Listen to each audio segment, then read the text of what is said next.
Welcome to the United States of Tiffany. Our commentary offers a humorous take on wrestling. Please note, we're not bullying or attacking the wrestlers. We're engaging with the choreographed sport and its storylines. Our jokes and observations are about the characters and storylines, not the real people behind them. Tourists and citizens alike, welcome. Enjoy the show, and remember, it's all in good fun.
Hello, everybody. Okay.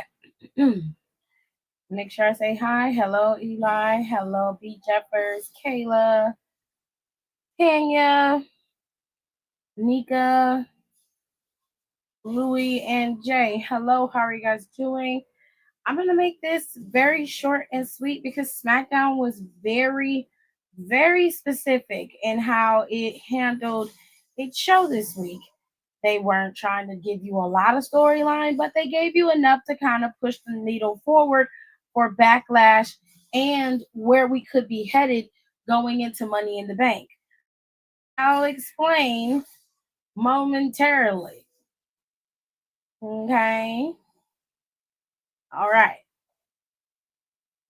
So they had announced earlier in the day that Randy Orton was going to be in the house for SmackDown, but that is not who kicked off the show. Who kicked off the show was LA Knight and Damian Priest. Damian Priest was headed out to the arena to wrestle, and eventually he saw that Jacob and Solo were showing. That's really loud. He saw that Jacob and Solo were coming into the arena. So he made a beeline for them, seeing as how last week Jacob took out everybody. LA Knight, Drew McIntyre, and Damian Priest were all flattened by Jacob Fatu last week. So Damian Priest was very upset that Jacob had even put his hands on him, mainly because Damian had no qualms with Jacob, wasn't even trying to go after him, wasn't trying to fight him. His main focus was Drew McIntyre because of Drew McIntyre's mouth. Now, because of Jacob's overzealousness in attacking Damian Priest, he ended up creating a brand new target on his back with Priest. Now, Octavius. Okay. LA Knight was headed out to the arena as well, watching Damian and the Solo and Jacob battle it out. Now, what ended up happening was that LA Knight went out and cut a promo. He basically said he had no issues with Damian Priest. He understood his plight when it came to Drew McIntyre, but he crossed the line when his got dumped into his match. He didn't like that. So Damian came out there and was like, no. He was like, from what I see, Solo had interfered in your match and you was about to suffer a claymore and lose. He was like, yo, I said I did you a favor, which in hindsight, if we really looking at it, he's right. You know, he has points. LA Knight was like, no, we're not going to act like you just knew what was going to happen. Like, let's not do a little bit too much predictions. Okay, you're not no psychic. You don't know. I could have easily kicked out of that Claymore, could have easily came back and hit a BFT and won that match had you had not interfered. He said the problem is you're mad because you lost the match just because you ate a Claymore at WrestleMania doesn't mean that I was gonna go down by the Claymore. And Damien was like, LA, baby, you know what? You might have a point. But the reality of the situation is none of this would be happening. You had a held your end in the bargain and beat Jacob so righteously proclaimed you was gonna do instead of losing at WrestleMania. Because that's exactly what your ass did. Don't cock my teeth. You lost too, nigga. And you lost a championship at Mania. Let's keep it real. LA Knight was like, I'm trying to keep it cool with you, but you pissing me off. He said, last week you stuck your nose in my business. And because of you, I lost an opportunity at the title. Matter of fact, now we don't know what's going to happen. And Damien was like, nah, you could have still been champion had you had just did your job at WrestleMania. You're not about to act like you wasn't out here losing. And then now you stuck in this cycle of trying to get back to where you were. Let's keep it funky. Let's keep it real. So LA Knight was like, okay, so we done. So you out here talking shit. Like we got a match later on tonight. And Damien was like, you know what? We do. But since you seem to have some issues and I got some issues, how about we fix all this shit right now? Let's get the ref out here. We can do this shit right now. Yeah? LA Knight was like, yeah, let's do it. Get the ref. Ref came down. Boys had the match. Match was solid. Match was good. In fact, I'm going to tell you right now, every single match that was on this card for SmackDown today was stellar. There were no hiccups. There were no botches. Everything was clean. Every single match. Every single one of them. I'm telling you. Solid matches. Solid work from all the superstars today. Solid work. Now, as this match progressed, Solo came down and interrupted and caused a distraction.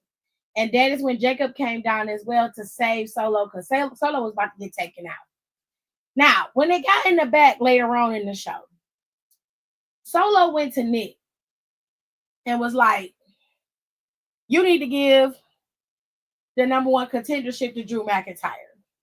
Which to me, I thought was very interesting. I'm like, what the fuck? What? What you mean? And Nick Aldis was like, you know what? You're right. Because he was going to make it a triple threat. It was a triple threat between LA Knight, Damian Priest, and Jacob Fatu. And Solo was like, no, Drew McIntyre should get it. And he was like, you know what? You're absolutely right. So let's make it a fatal four-way instead. And he was like, that's not. Jacob basically was like, nah, it's cool.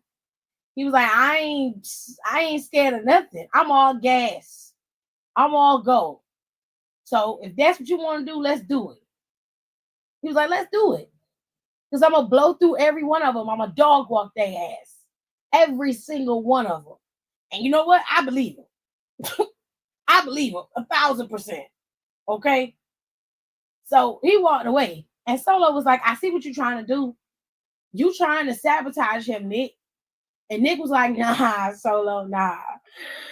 That's you. That's you. And I have to respectfully agree. Okay? Because, baby, what are you trying to do here? I don't think you like playing second fiddle to Jacob Fatu. I really don't. But we'll see how that play out. Now, there were some matches that were not announced on the WWE website nor on X, okay? The match between and Fraxium, excellent match. It was excellent. It was fun. It was high octane, speed, agility, all of that. It was an amazing match. I loved it. Fraxium ended up picking up the win in that match. So congrats to Fraxium. They've got a pretty good, solid win record as of right now on the card. Now, Moving on, we had some interactions backstage that led to matches on the card. So there was an interaction between Santos and Ray Phoenix. This happened later on in the show. Santos went up to Ray Phoenix, sounded like he was trying to congratulate him, but as the conversation progressed, he began to verbally attack him for losing to El Grande Americano, somebody that everybody in the luchador community obviously does not like. But instead of them banding together to get rid of this imposter, they, Santos especially, is trying to make it seem like Ray Phoenix isn't good enough, or at least dull his shine a bit. So obviously he will take the help from Santos, which in hindsight, yeah, the reverse psychology is there, but it's not good enough for it to work. So he ran down Ray Phoenix, told him he was a loser, said you suck. You went out there and somebody who's been disrespecting our profession, our way of life, and here you are losing to him at WrestleMania. Rey Mysterio handpicked you. He couldn't go out there, which I hope he don't never come back. I was like, God damn. Damn, Santos. Shit. Anyways, Ray Phoenix told him to shut up. He was like, if you talking all this shit, then you don't mind coming out there to fight me later on tonight. Because he was like, I ain't about this conversation, back and forth with you. You and I ain't no bro. I don't know you. I don't like you. So when I whoop your ass out there, I don't want no hard feelings either. I want you to take this ass whooping and go about your business. But you're going to take this ass whooping. And then he walked away. Now, Santos and Ray had the match later on in the night. Decent match. Like I told y'all earlier, all of the matches were stellar. Santos came out there. He looked great. He looked insane. I was like, damn, Santos, you been in the gym? Santos cut down some weight. He been toning up. I said, good God Almighty, that's a fine ass man right there. Jesus. Child, I'll join. Like I don't feel test. If it help you out, I'll join it. Oh, Lord, have mercy. Anyway, Santos was out there, and to be fair, he damn near beat Ray Phoenix. He was whooping Ray Phoenix ass in this match. Every time Ray Phoenix tried to be up there high flying and jumping all over him, Santos cut that shit down very quickly. Okay. Ray Phoenix had to have another avenue to beat Santos because you matching him bar for bar. You have to remember, Santos is a luchador himself. He also comes from a lineage of luchadors. So he is not somebody who's just going to be in the ring and not know the way of the luchador. He's very, very adept.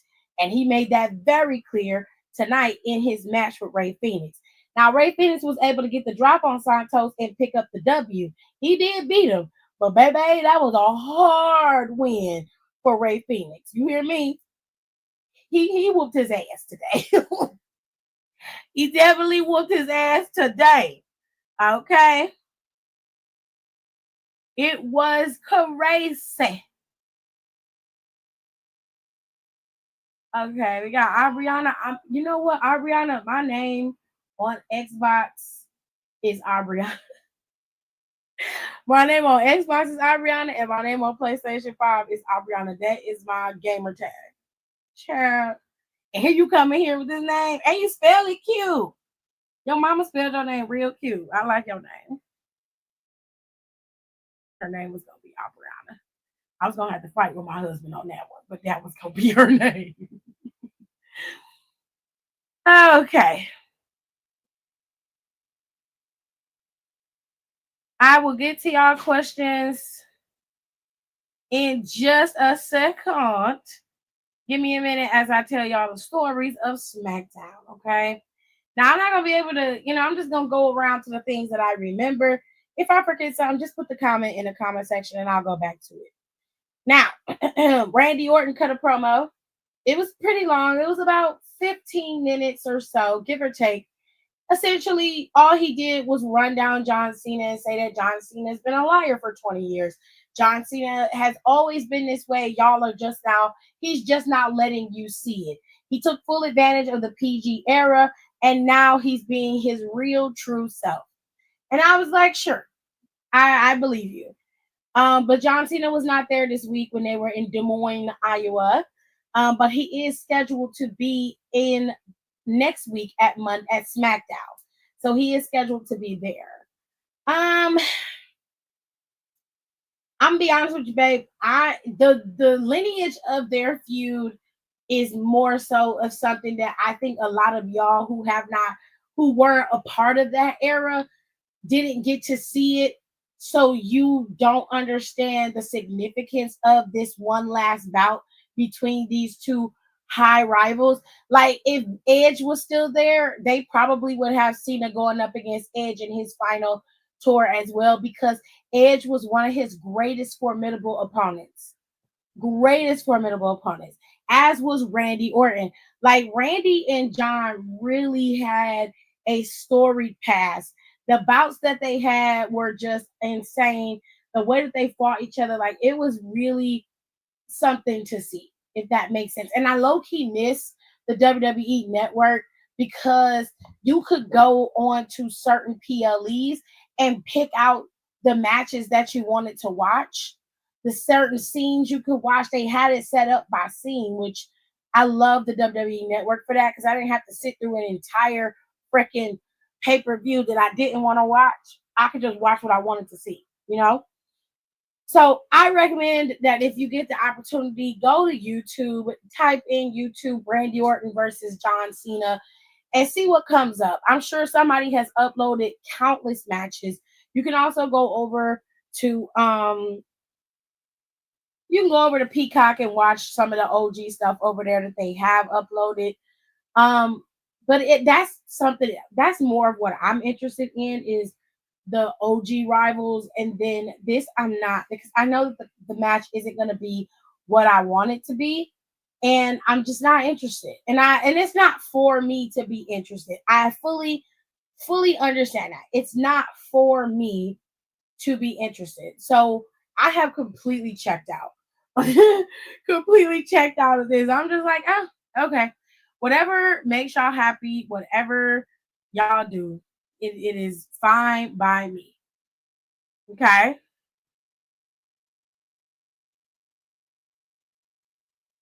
Like back in 2009, they were stuck on each other. Great matches too.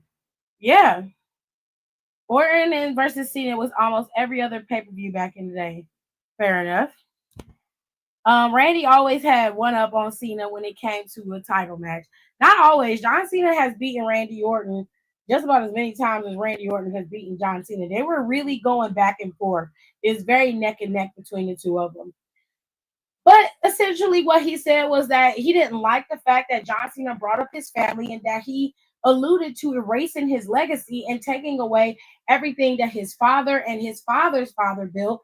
And of course, everything that Randy has built, that potentially his children would have to be able to compound on. He didn't like that. He took offense to it wholeheartedly. So he made it very clear that he was going to end John Cena's little, you know, last run tour, and he was going to make sure that the legacy started, or rather the legacy, he was going to make sure he ended the legend of John Cena. So he's bringing back his legend killer status. You know what I'm saying? Whatever makes you happy, whatever works for you, I'm all for it. I love Randy, but my heart is telling me that in St. Louis, that man is going to lose that championship. I mean, he's going to lose this title match. He's not beating John Cena in St. Louis. If he does, I will be incredibly shocked, like dead ass. I'd be like, well, damn. I would be shocked if he did that. Let's wait to get to Nia. Let's get to the Miz and Aleister Black. Miz and Aleister Black had a match scheduled for tonight. The Miz was very pumped. He was upset that he felt like he was disrespected by Aleister Black and his return. He didn't like how everybody keep trying to punk him out. And of course, you have Carmelo Hayes pumping him up a bit. You know, hey, man, listen, you need to be on your shit. You the Miz. You a two-time champion, two-time Grand Slam champion. You've been here. You've been doing this. You in these streets. And Miz like, yeah, you know what I'm saying? Aleister Black came out there and never said a word. And like I said, the match between Aleister and Miz was great. It was no missteps in this match. It was interesting because Miz actually got some time up on Aleister, was taking him to the mat, but ultimately it was a black mass and a high knee to the face that took the Miz out indefinitely. And what we got was a nice little stare down between Carmelo Hayes and Aleister Black. And I, for one, am here for that. I would love to watch a match between Aleister and Carmelo because I'm very curious as to how he would sell this black mass. And I just feel like he would sell it with like a 360 spin. Like he would just like 720 spin in the on the mat on his feet and then fall to the ground. Like I just have a feeling that it's gonna be spectacular. But I just think that Carmelo would just match Alistair's energy 1000%. And this would be it just would be a good match. And I would really, really enjoy watching them battle it out with each other. So I'm very interested in these two. But ultimately, Alistair was able to pick up the win over The Miz. Now, we did have some matches, like I said, that were not pre announced. Piper ended up going up against the new United States Women's Champion, Zelina Vega. And of course, Chelsea, being as extra as she is still in mourning, child. The church is in mourning. That's what she was in. She had her black garb all over her head. Given, she said she was trying to match Jackie O. Let's just say that she was given a former president's wife in mourning the loss of her United States championship. She went to Nick Aldis to request a recount, to which Nick Aldis said, "You mean a rematch, which wouldn't be a bad idea, but Zelina Vega has a match already scheduled tonight against Piper. And if Piper wins, then Piper will become the number one contender for the United States Championship," to which Piper was very excited. But in the end, this match, again, another very solid match. Great performance from both women. But Zelina Vega got her ass kicked in this match by Piper. Piper used the fact that she was a bigger woman, not in weight, but just in stature alone. And she was taking Zelina Vega out. Okay. But Vega was able to best Piper in the end, despite the distractions from her service, Alba, and of course from Chelsea Green. Piper ended up losing this match in like, I don't remember if it was a roll up or what it was, but she ended up losing this match and Piper was distraught. Chelsea was a big reason why she lost because she added to the distraction. And if I was Piper, I'd be low key pissed, especially after I did all this work softening Zelina Vega up and almost had her beat. And this is what you do, girl. Anyways, I'm sure next week Nick Aldis or the week after Nick Aldis will probably have Zelina Vega go up against Alba Fire, and Alba Fire will have an opportunity. Will she win? Don't know, but we'll wait and see. Now, what happened with the women, ladies? Good old Nia Jax came out there. Love the new gear she had. She had a little titties out and everything. It was looking like a little football titty, a little football titty window. They was all tied up and bundled up. I was like, okay, girl, let the girls breathe. Give them a little Anyway, her and her football titty window came out there. Her new gear is very nice. It don't look like a diaper on her no more. She look good. Anyway, I don't like her hair though. Her wig, Nia and her wigs just bother me. But whatever, makes you happy. She came out there and was talking, and she talked to the audience, and she basically was like, "I know you guys miss me. Thanks, guys." And I was just like, "Okay." Mm. Mm-hmm.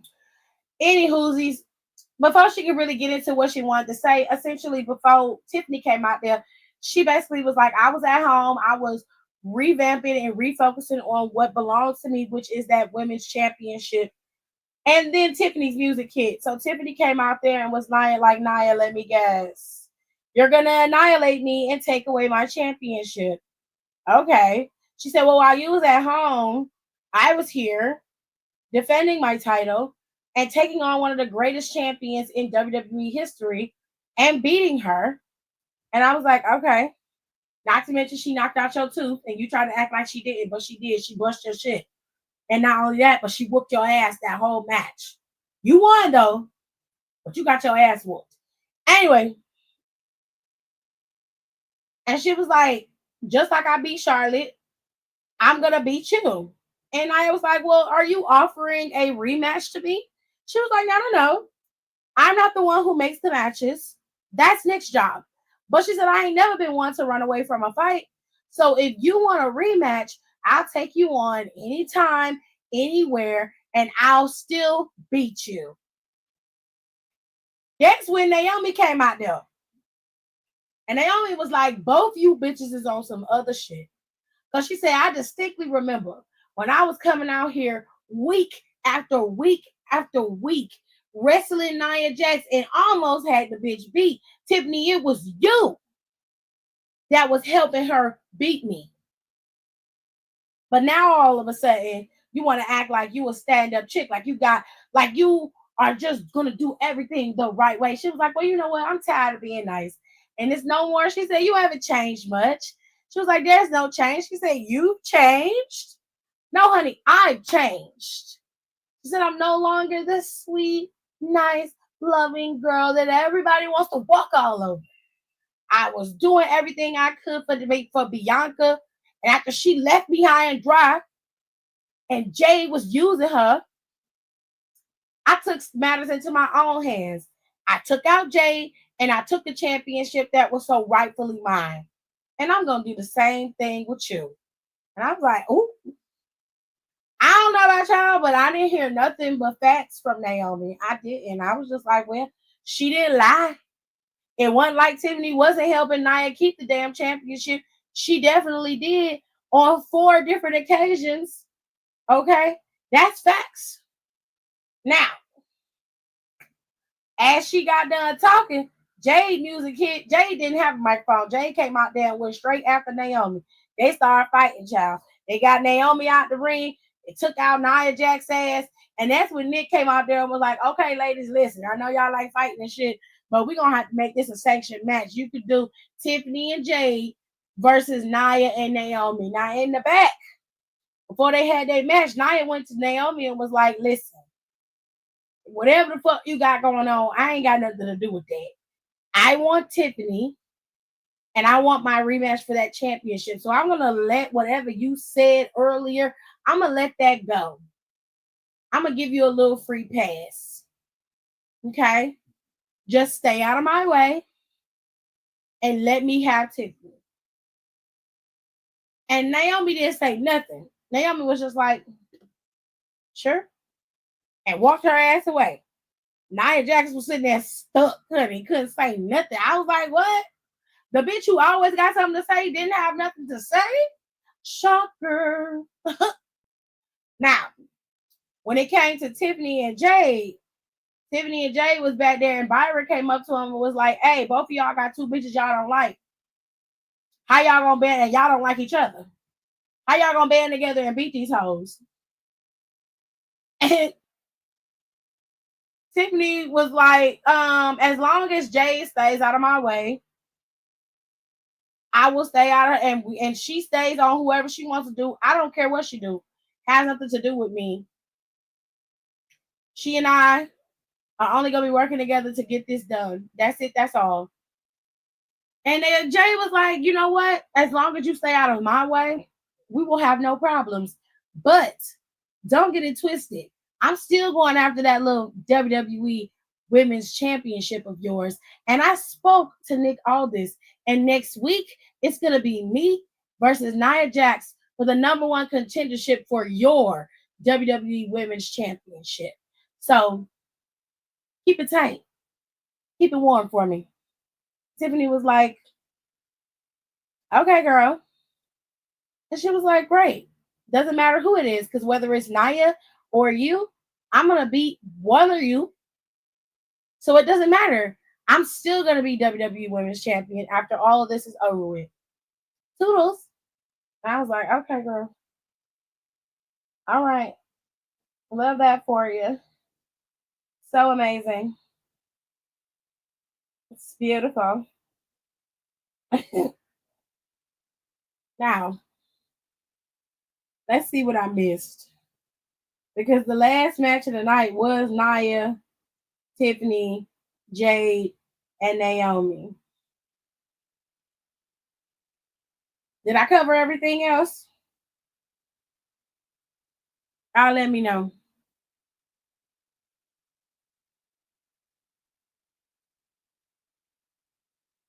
Do, do, do, do, do, do, do.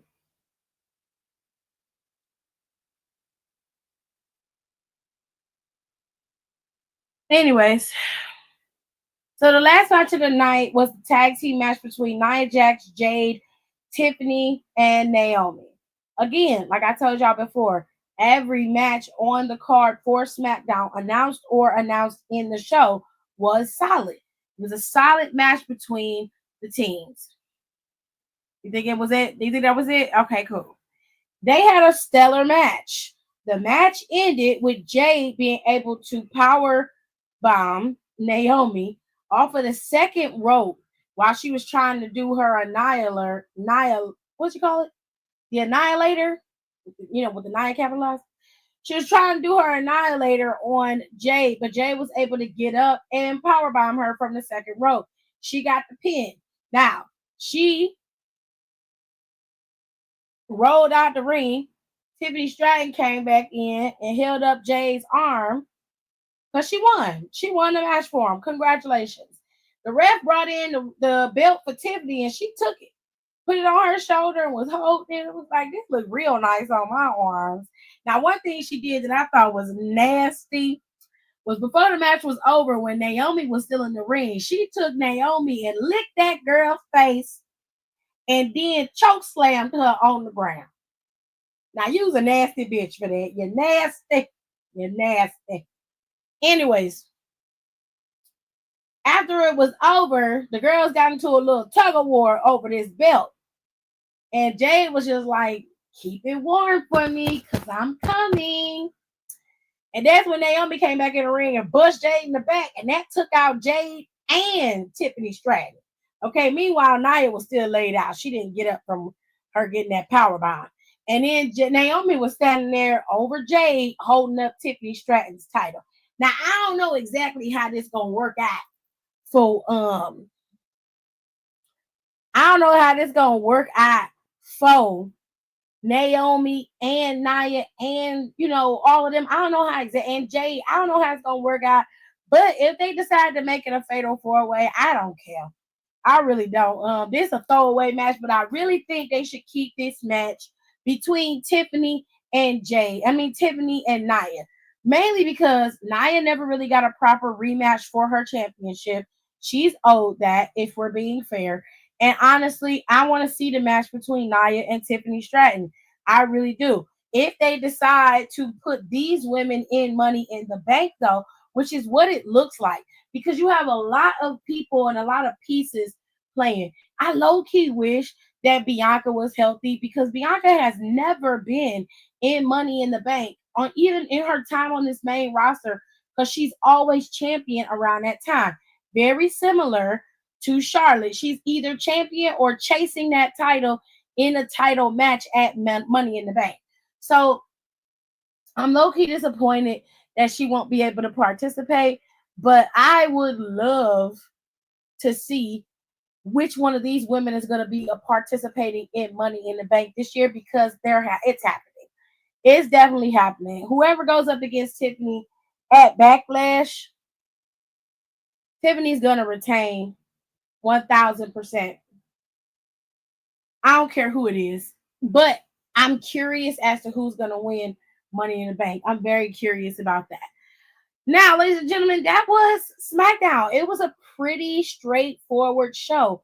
Very, very solid. Now, next week for SmackDown, let me see if I can find some of the prelims for next week.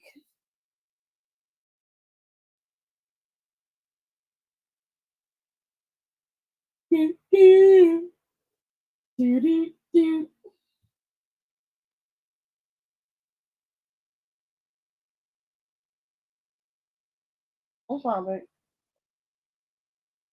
You got ranch everywhere. How did you do that? I don't know, I just feel something cold on my back. Babe, you didn't put the lid on this all the way.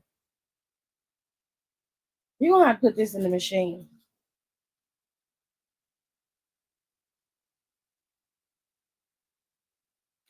Be careful because it's up top. I see where it's at.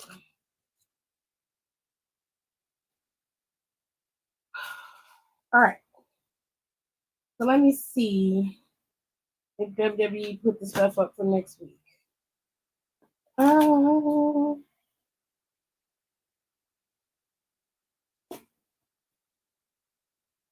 Eh.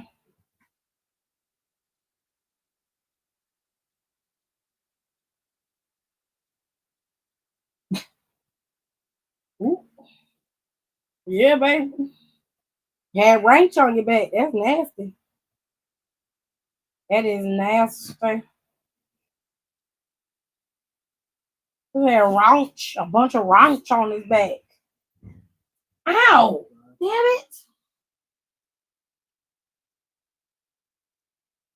Anyways, there's supposed to be a bunch of matches happening next week. I can't remember what they are. Y'all just gonna have to look it up for yourself, child, because I tried.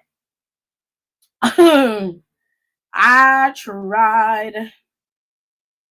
Okay. Do you think we're heading to the big four PLEs, Rumble, Mania, SummerSlam, and Survivor Series being 2-night events? Would that be overkill? Depending on how well SummerSlam does with it being 2 nights, I think that is the reason why they're testing SummerSlam to be in 2 nights. I don't think Survivor Series should be 2 nights. I really don't. Unless they have some decent storylines to utilize for Survivor Series, there's no reason for it to be 2 nights. Unless they plan on doing the traditional 5-on-5 as well as War Games. If they're not going to do that, then there's no reason for Survivor Series to be 2 nights. As far as Royal Rumble, I do not think Royal Rumble needs to be 2 nights. I like Royal Rumble being 1 night. You got 2 Royal Rumble matches on each on the one night, and they have a few matches on there for the card. Do they have more belts? Yes, but is it? I mean, I just don't see the reason for it to be 2 nights for Royal Rumble. I just don't. I'm telling your husband you're looking at other men. Tell him, hell, he was sitting right here.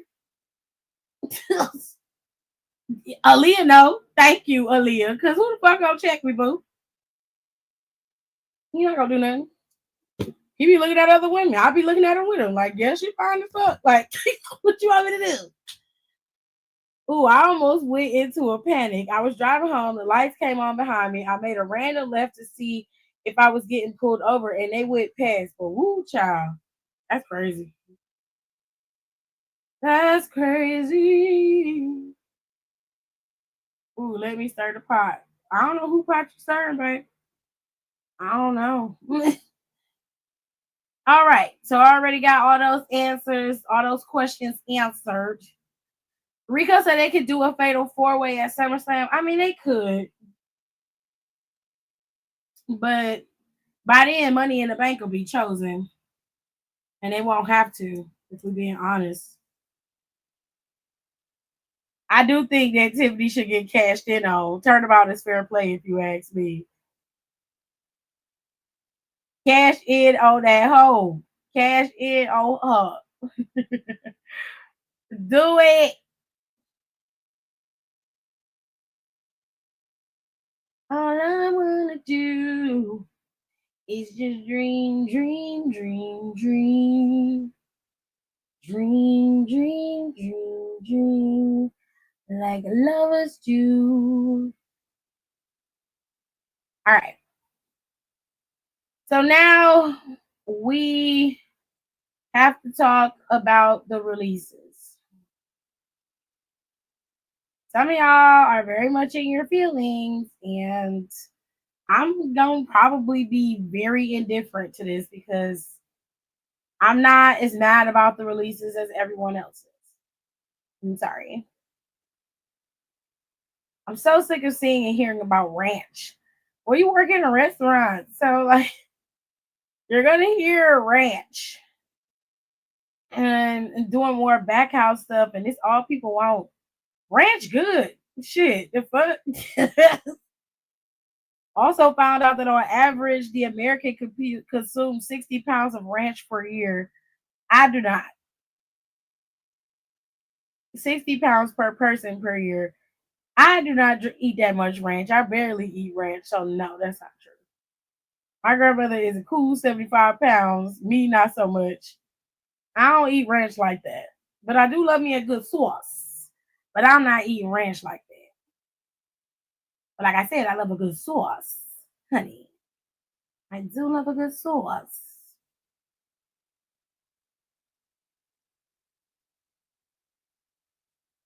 And I wanna do is just dream, dream, dream. Dream, dream, dream.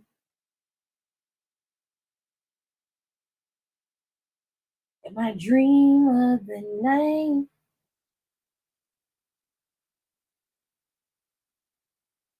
Hold tight, y'all.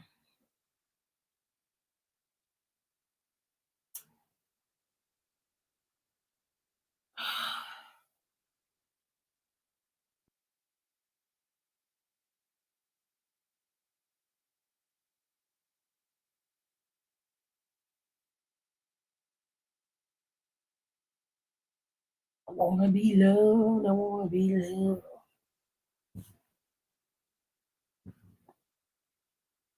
Got it together? All right.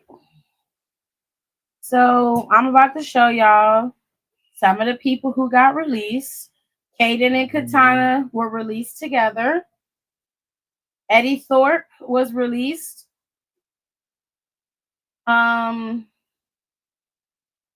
Gigi Dolan was released. Cora Jade was released. Shayna Baszler was released.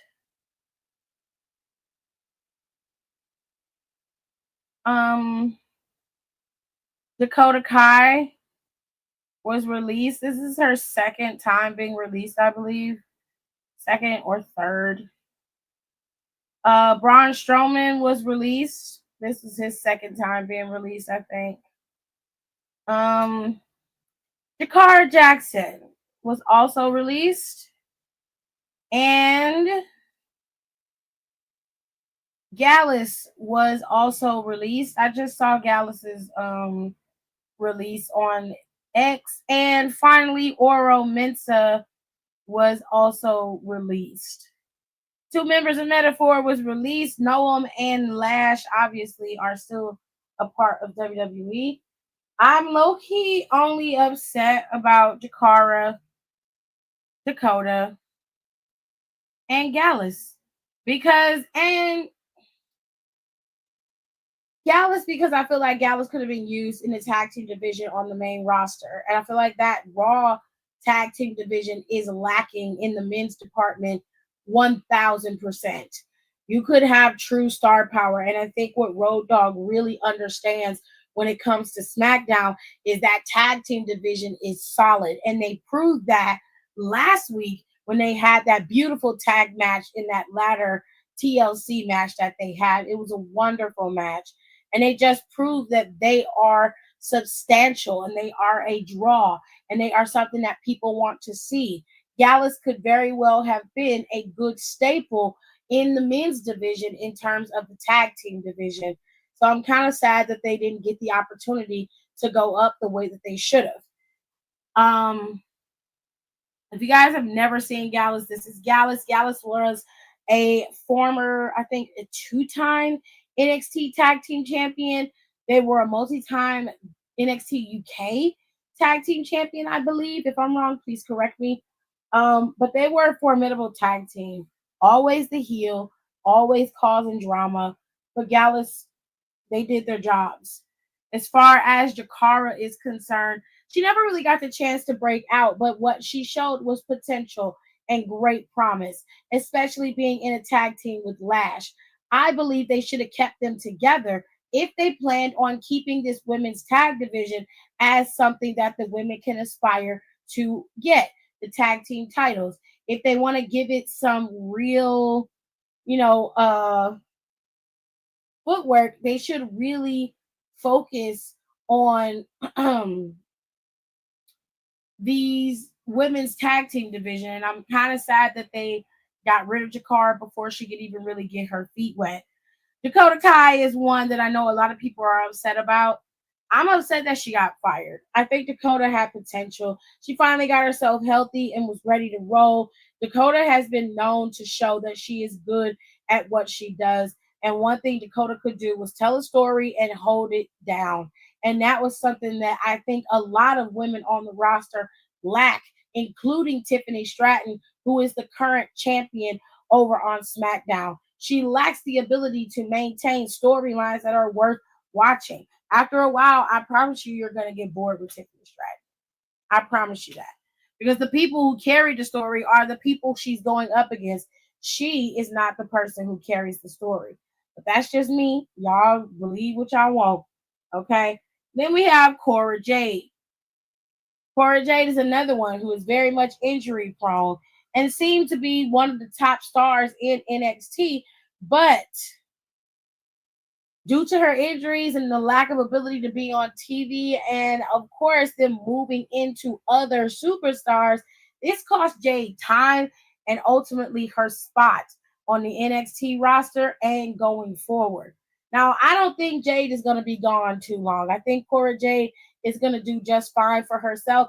I think she's going to find a place in another company. She's going to bud and she's going to grow and she's going to be great. And then she's going to pop back up in WWE like they always do. And then she will have her real time to shine. But other than that, I'm not mad at any of the other releases. Hayden and Katana, I'm only mad about them because, again, I'm only, a little upset because they could have added to that women's tag team division. They were the only true tag team that the women's division had. So it's kind of sad that they got cut and they aren't allowed to really, perform in that division. That saddens me. But again, with these two, they don't carry a story well. They're not fun to watch in terms of long term in the championship title scene. They're good for the chase, but not for the championship. Does that make sense? Eddie Thorpe.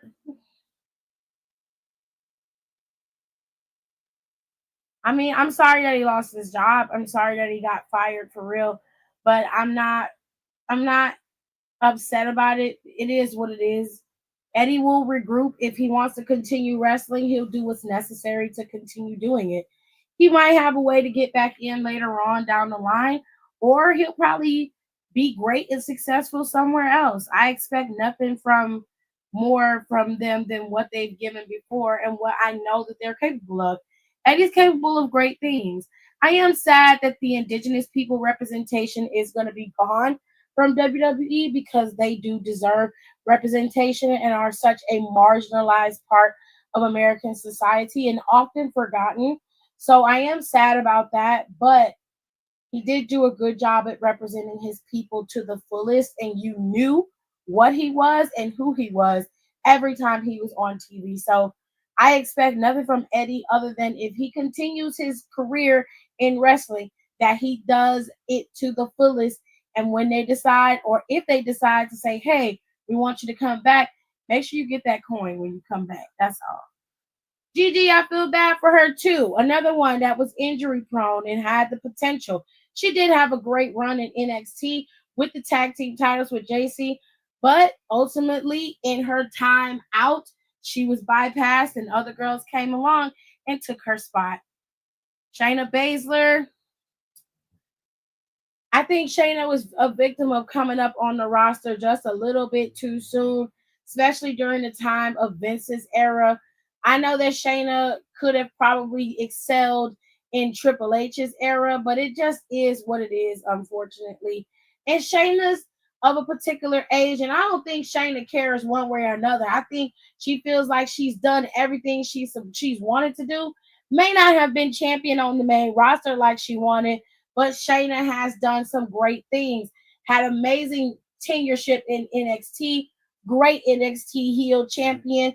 She was former tag team champion. She's done some good things on the roster, but I think Shayna is at a point in her life where she has made the decision that she's okay with who she is. She knows where she is. And if she wants to continue wrestling, she can. But now she can do whatever her heart desires, and she has the money and means to live her life however she sees fit. So I don't think Shayna really cares one way or another. Oro Mensah, I'm sad about because Oro didn't really get a chance to get out the blocks. Metaphor seemed to be on track to be doing some great things, but then Noam Dar went down and Metaphor had to operate at a fractured pace. And Oro was left out in the cold majority of that time. So now that he's been released, we'll see how he fares on the indies. He's one of those guys that probably is going to be highly successful on the indies with his abilities and capabilities. He could do great in any company, whether it be AEW, MLW, TNA, whatever the case may be. I think Oro Mensah is going to be a hot commodity on that indie scene, and he's just going to do just fine. If that's what he continues to do in wrestling, he'll be fine. Last but not least, we got good old Braun Strowman. Now, I know some of y'all might be upset, that I don't really have much to say about Braun, but Braun was another one who was injury prone, and Braun Strowman is just, a lot of these people got cut mainly because in the next year or two, they are not going to be used on the roster in storyline. Do I think Dakota could have been kept? 1,000%. She could have been used in the storylines for at least within the next year to come, especially with Bayley and Becky's feud getting ready to come up, and now you have Lyra and Becky going at it the way they're about to go at it. Like, there's a lot that could be happening here. But to be honest with y'all, I'm not upset about these releases because I expected them. They hit us with these releases every single year. And y'all go on a rant and a tirade every year, acting a damn fool when these people get released. But then in a week or so, we go back to having regular conversations. I'm not saying you shouldn't be upset and you don't have the right to be, but like relax on the who should be released and who shouldn't. Ultimately, it's WWE's decision as to who they decide to keep and who they wanted to cut. That's it. That's all. There's nothing that any of us can do about it.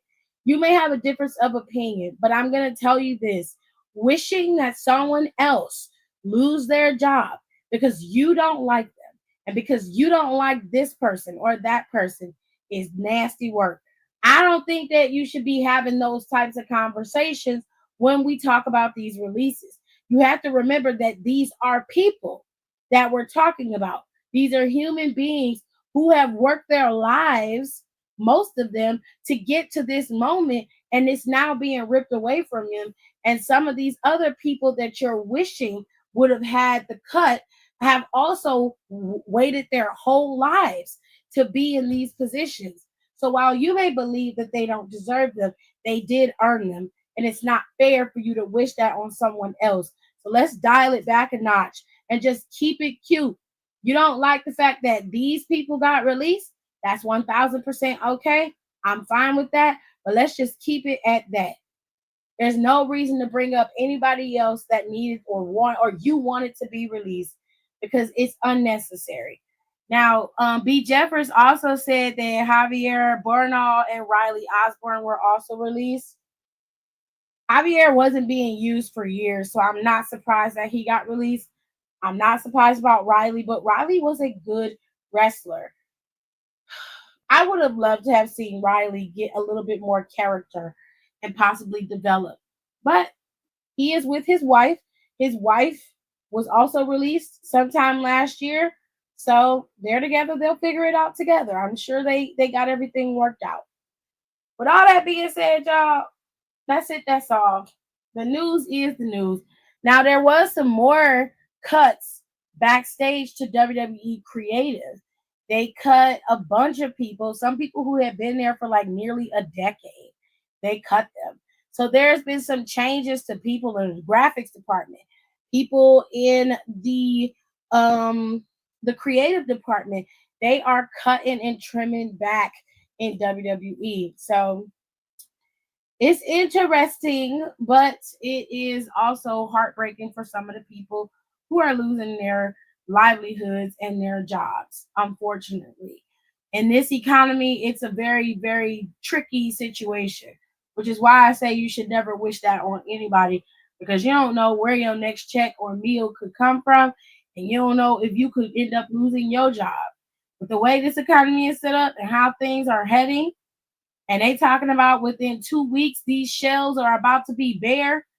It's about to be a full-on riot in these streets if motherfuckers don't get their shit together. Okay?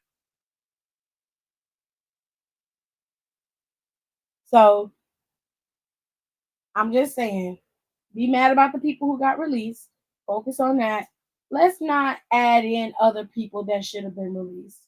Let's leave that to those who have to make those decisions. With that being said, who the hell is Keanu Carter? Who is that?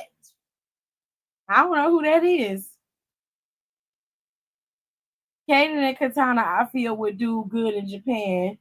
Same with Jakara. Well, unless they do some illegal stuff like unaliving people, I would never wish that on someone who lost their job. Okay. We get another recession era from WWE.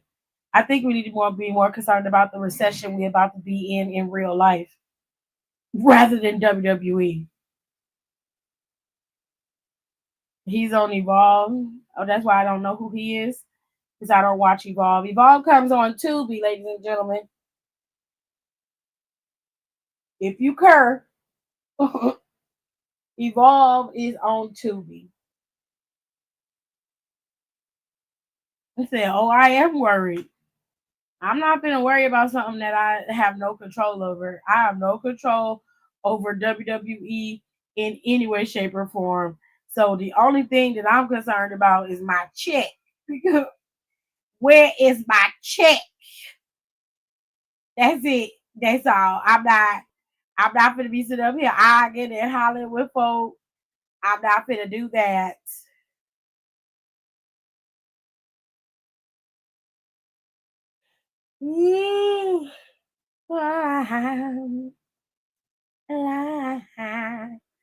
But Backlash is May 10th. It's May 10th, y'all. Backlash is next week. Ain't that crazy? We ain't had a moment's peace, child. A moment's peace. Ugh.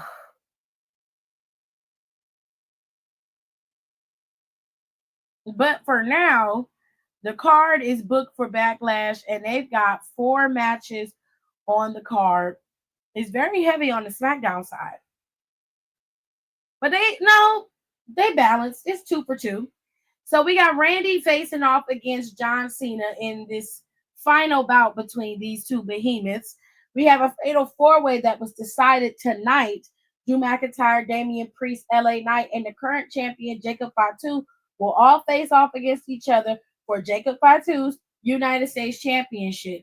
Lyra Valkyria had challenged Becky Lynch, and Becky accepted. So Lyra will defend her Intercontinental Championship against Becky Lynch at Backlash. And then finally, we got Pat McAfee, who issued a challenge to Gunther. And of course, Gunther accepted.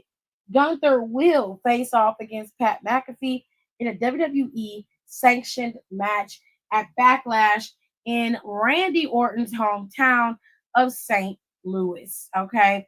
Now, Worlds Collide and Money in the Bank is Saturday, June 7th. That will be a month from now. This is all going to be in LA. Money in the Bank is going to be in LA, and Worlds Collide will be in LA. Worlds Collide will consist of AAA, WWE main roster talent, and NXT talent. Okay. So this is going to be interesting as to how they're going to begin setting up Worlds Collide as well as Money in the Bank Los Angeles. Money in the Bank comes on at 3:30 Pacific Standard Time, whereas Worlds Collide comes on at 11:30 a.m. Pacific Standard Time. Okay. So it's going to be very interesting. Very interesting indeed, honey. Okay. Now, afterwards, Clash in Paris is going to be August 31st.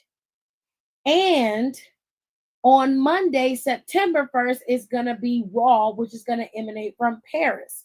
So we have that at the end of the month in August. And then on August 2nd and August 3rd, we have Cardi B hosting SummerSlam at MetLife Stadium in New Jersey. So we got a lot going on for the next couple of months. And I don't know where they go shoehorn in there that Saudi show, but usually they would be in Saudi. I thought they was going to do Backlash from Saudi, but they going to shoehorn Saudi in there somewhere. But this year, Crown Jewel is going to be in Perth. It's not going to be in Saudi. They've got Crown Jewel Perth. So I'm very curious as to what they're doing for the Saudi show this year. I'm very interested in that. Very interested indeed.